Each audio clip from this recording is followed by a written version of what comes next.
Welcome to my channel, Happy Time.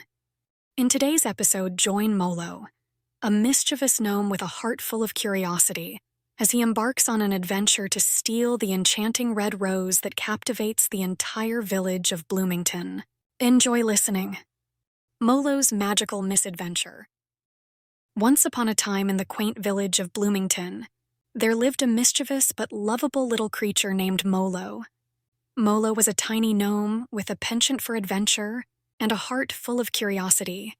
His small stature allowed him to move unnoticed through the lush meadows that surrounded the village, and his pointy hat was a signature touch that made him easily recognizable. One sunny morning, as the first rays of sunlight painted the sky with hues of pink and orange, Molo strolled through the meadow, admiring the vibrant flowers that bloomed in all their glory. However, amidst the sea of colors, there was one flower that caught Molo's attention, a lovely red rose. Its petals glistened like rubies in the morning dew, and its fragrance filled the air with sweet enchantment. Molo couldn't resist the allure of the red rose. He approached it cautiously, marveling at its beauty. His mischievous side kicked in, and a daring idea sprouted in his mind. "I must have this lovely red rose," he declared to himself.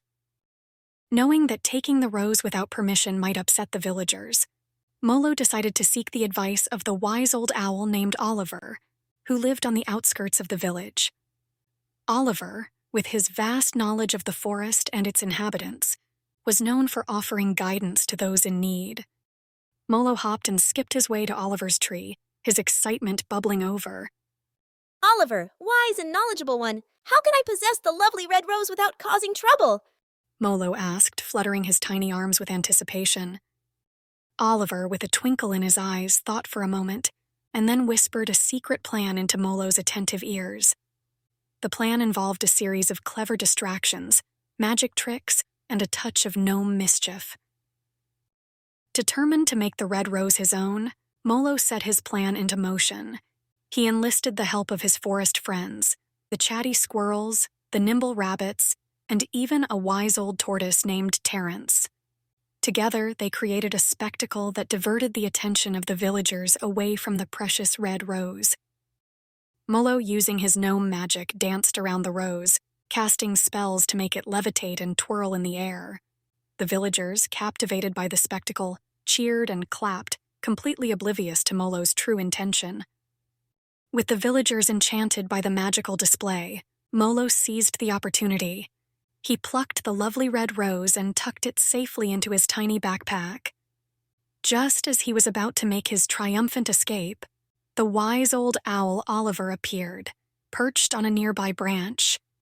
"Molo, my mischievous friend, remember that beauty is best appreciated when shared," Oliver hooted, his eyes twinkling with wisdom. Molo, struck by the wisdom in Oliver's words, hesitated for a moment. With a mischievous grin, he decided to heed Oliver's advice. In an unexpected turn, Molo returned to the villagers, holding the red rose high. The villagers, still under the spell of the magical performance, gasped in amazement as Molo presented the lovely red rose to the village elder. The elder, touched by the gesture, smiled and thanked Molo for bringing a touch of magic to their day. From that day forward, the lovely red rose became a symbol of unity and shared joy in the village of Bloomington, and Molo, though mischievous, learned that the true magic lies in the act of sharing and spreading happiness.